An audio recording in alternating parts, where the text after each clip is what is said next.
Are you doing the clear aligners and you've got the bumps, you've gone through some trays, and now you need more trays? Well, here's what it's like. Time for some PFOing so you know where you're going.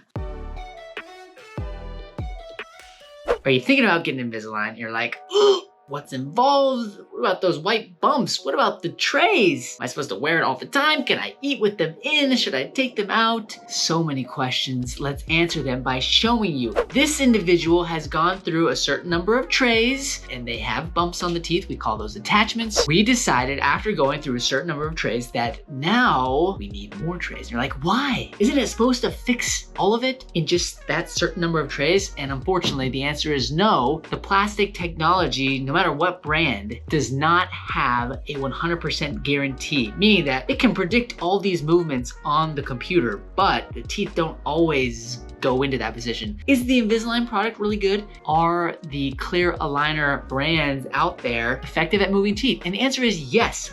But the predictability of moving those teeth is not 100%. Check this out. When you need new trays, you go through what we call a refinement. At least that's what the Invisalign calls it. We're gonna show you what that's like. There's the high-speed handpiece. That's what we use to remove glue from brackets or other buttons that go on the teeth and attachments.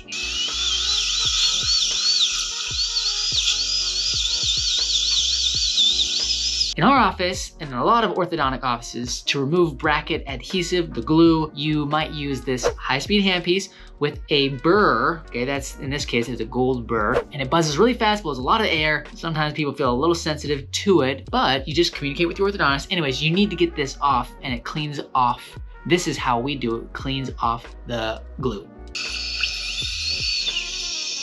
Don't be scared. You're like, oh my gosh, he's cutting on the tooth. This type of burr is not meant to cut into the tooth, remove any significant amount of tooth enamel. You have the different kind of burr general dentists use who do crowns, right? When they have to cut down the tooth, those are super abrasive, and this is not meant for that. It takes off what is on the tooth enamel, has minimal effect on the actual enamel itself. Water, clean it all out.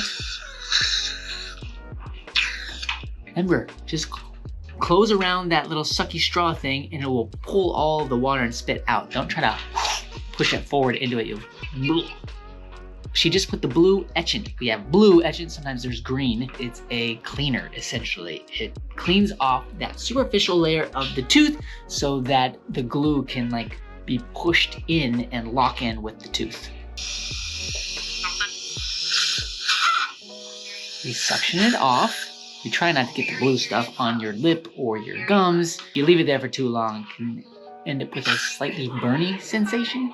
Rinse it off with water, right? So we suction it off, then rinse it off, try to keep it clean. Sometimes people use cotton rolls or cheek retractors to keep your lips off.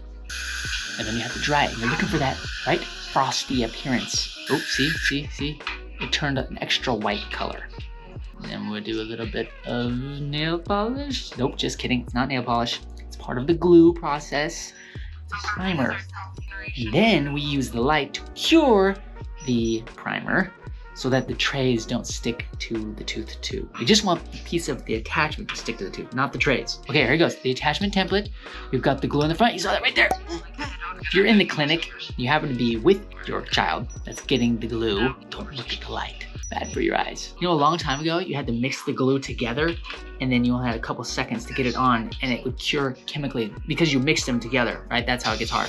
Nowadays, most people use a light to make the glue hard so that it grabs on. Oh, now we're gonna use this. There's the cheek retractor, look at that.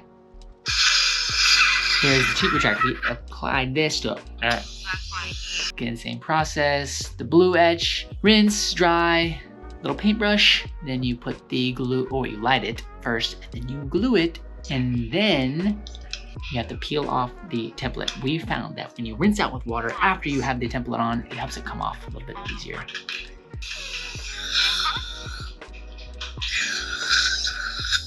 So in this case, one of the attachments didn't stay, so I went through the process of putting it back on, trying it again. Sometimes you have to try a couple times. And then I like to go back and clean off some of the extra glue. You get a little flash. It's not the end of the world, but it's nice if it can be really smooth and polished.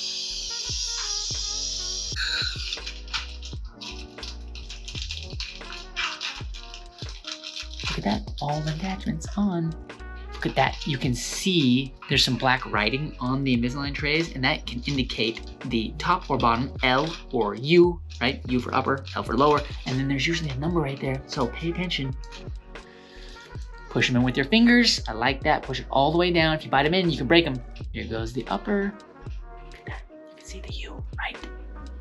There, U01. Pop those things in, push them all the way down, and boom, you got your next set of trays and you are off to the races. Remember, with Invisalign, the most important thing is to wear them sufficiently such that they just fit perfectly against your teeth. Remember that the tooth movements don't track 100% with what the computer says all the time. So you may need extra trays. What you don't want is you don't want to have to be going through multiple sets of trays if it's because you're not wearing the trays well enough. You gotta keep them in long enough. What happens is people don't wear them enough. They take them out to eat. They take them out to like go hang out with friends or do some activities, and they just find reasons to take them out. And that is not an effective way to do any sort of clear aligner system, okay? So just because you have to go through refinement and get extra trays, change attachments, that's not crazy. You do that with braces sometimes. Not trays, but brackets and wires. So just make sure that the reason you're going through the extra trays is not because you're not wearing it enough. Well, hope this helps. Hope it was interesting to you for those of you who have to get attachments or Invisalign. Hope you have fun. Come see us if you are interested in Invisalign. Watch the channel, subscribe, share it with your friends so that we can open your eyes to the wonderful world of straight teeth and beautiful bites. That's all I've got. Just a little PFOing so you know where you're going. Packard out.